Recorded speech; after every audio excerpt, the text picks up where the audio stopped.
Hey y'all, so this is a redo of one of the first videos that I ever made, which was of my attempt of unaliving myself. Now I'm going to try to use better words here, even though I'm sure this one is not going to be monetized just like the first one wasn't. That's okay. I'm just hoping with this one that I'm able to give more detail into what happened and also into what I was feeling at the time.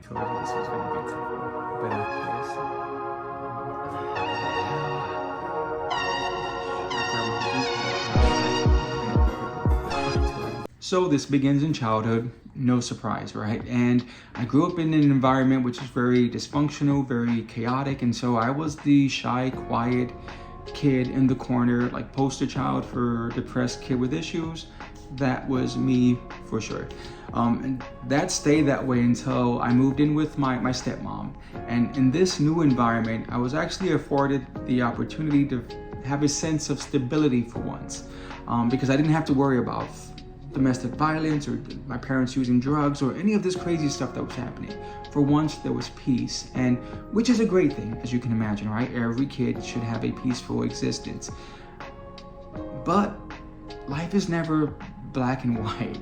There was a negative side to this, which was that these thoughts that I kind of had for many years but didn't have the time or the space to actually entertain. Now that there was this silence, this quiet, these thoughts were still there, but now they were happening more repeatedly and getting louder and louder. And these were the thoughts that maybe you shouldn't be here. Like maybe things would be better if you weren't just here. And part of that was that I felt like an inconvenience to my parents. And so thinking I would be one less mouth to feed, one less body to clothe, one less kid to worry about. Because, you know, even with my stepmom, that my parents were having issues with each other. And there's still all of this stuff that would occasionally happen. And also thinking, I just wanted to get out of my head. I wanted to stop having these thoughts of hating myself, because that's what it was. I was hating myself and thinking, man, things would be so much better if you just weren't in this equation. And so the apartment building where I lived, the access to the roof was left open. And so for years, I would go up to the roof and just to be in my own thoughts. But as these negative thoughts got louder and louder, I found myself I would sit on the ledge of the roof with my legs dangling over, looking down, looking at the people, and daring myself to jump and trying to convince myself how it would be better for everyone, not just my parents and my family, but for me. Like I could finally be free from these thoughts that I was so tired, so sick of having these thoughts and thinking I could be free of all of this, and always chickening out and hating myself even more because I chickened out. Like, you can't even do this, right? You know, so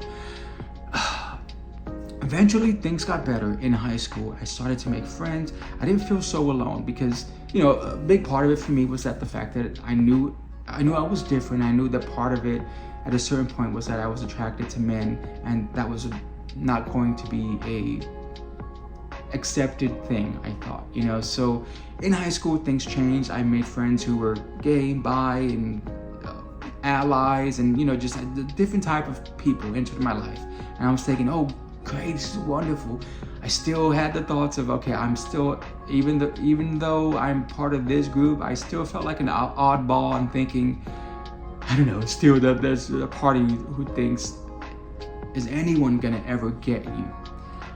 But situation was so much better than anything that I had before. It was great. I loved it. I was thriving on a soul, personal level, spiritual level. I was thriving, believe it or not. And I loved it. And there was a glimpse, like maybe things could be better. Maybe. Because those thoughts went away. I wasn't having these negative thoughts anymore. After that, I joined the military, and so it was kind of like I just reverted back to the old me, because I found myself in a situation that I thought was similar.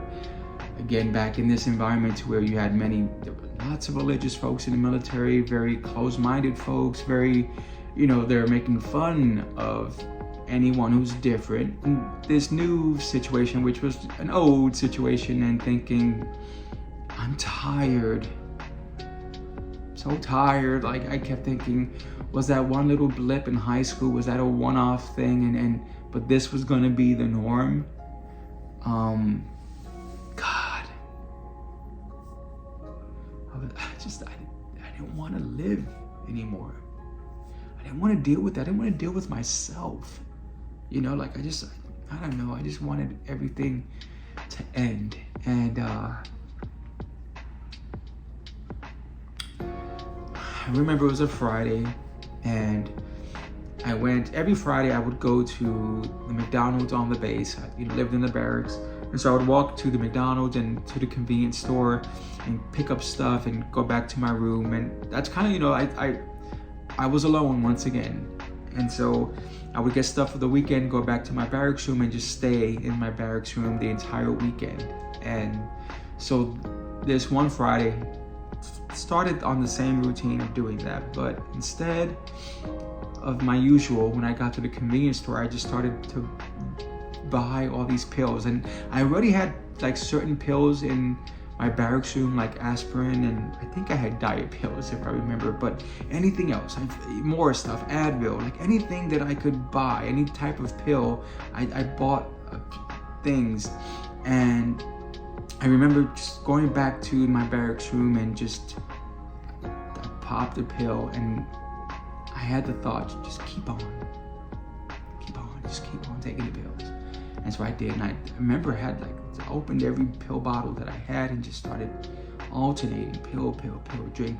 You know, I had soda and just, I don't know how many I took, but I know at a certain point, it's like my head got heavy.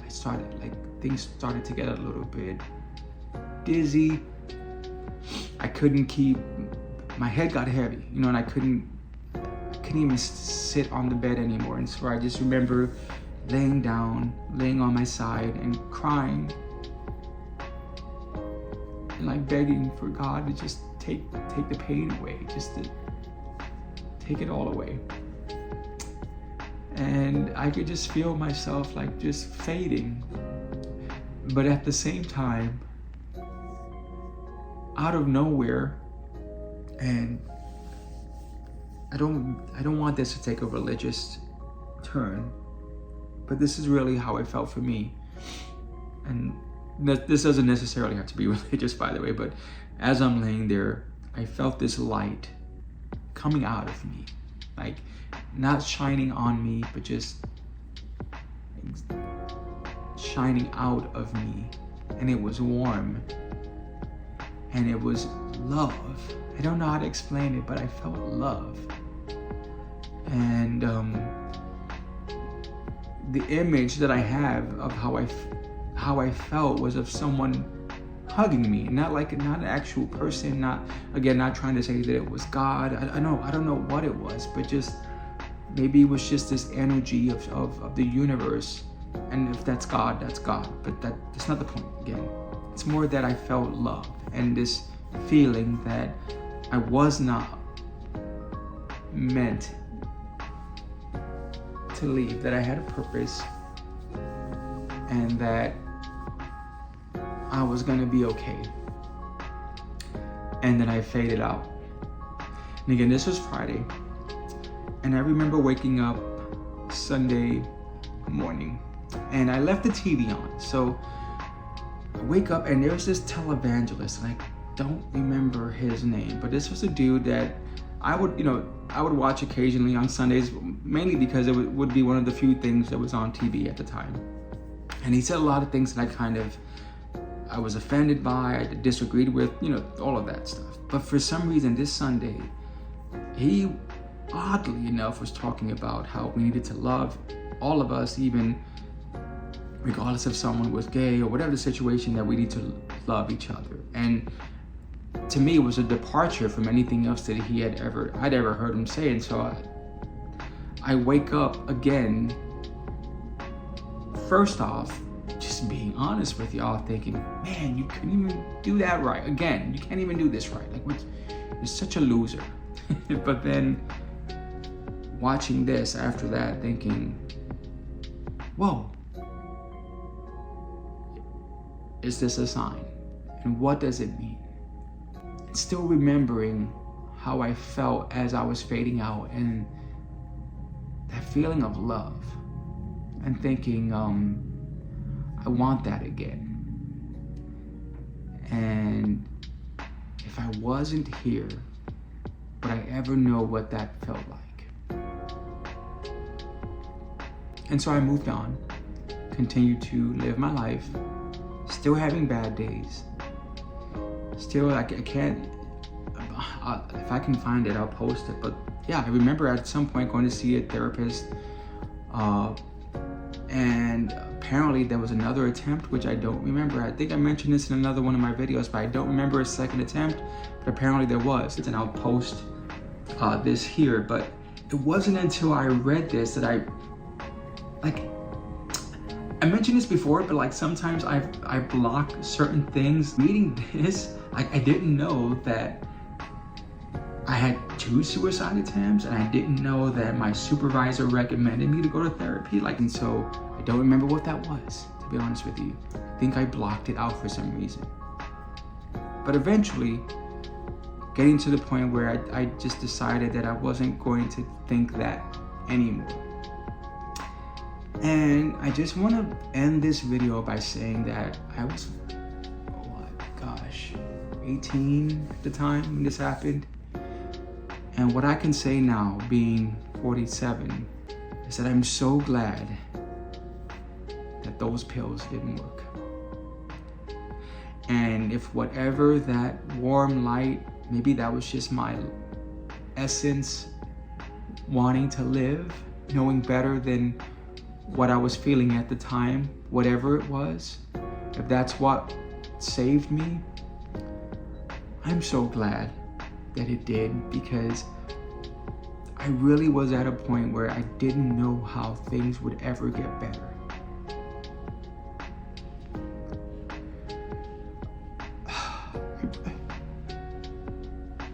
I didn't see a way. I didn't know. I mean, you hear people tell you, oh, there's different stuff out there. Don't worry, things will get better. And the entire time I'm thinking, not for me. It's not gonna happen.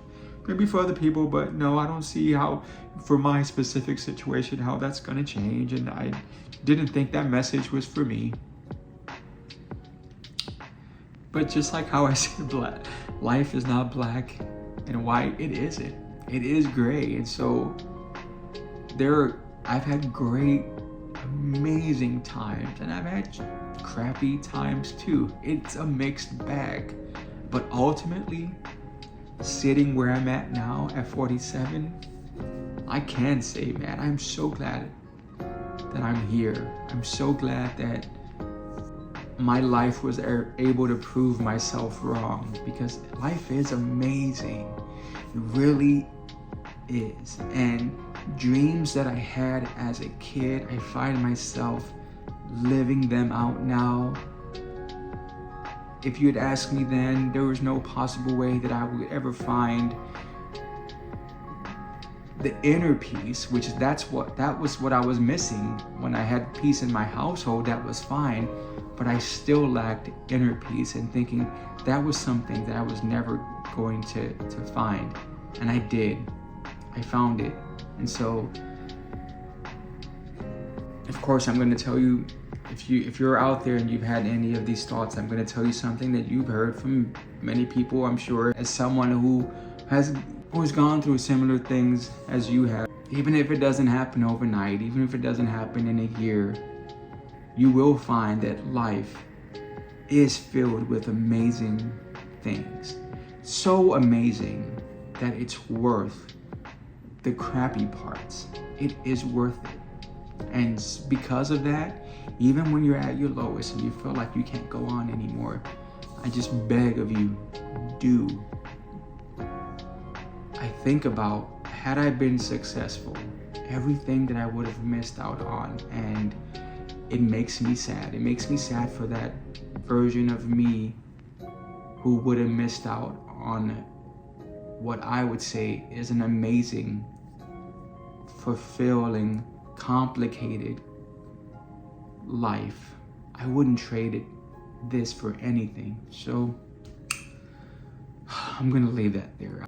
A like would be great, subscribe would be even better, but most importantly, comment. Let me know if you had a similar experience, but just know this, that you're not alone. And yeah, things, they will get better. You will realize that life is a beautiful thing. Even if you don't see it now, even if you don't know, even if you can't see a possible way where things are gonna turn around for you, they will. And it's worth sticking around for it.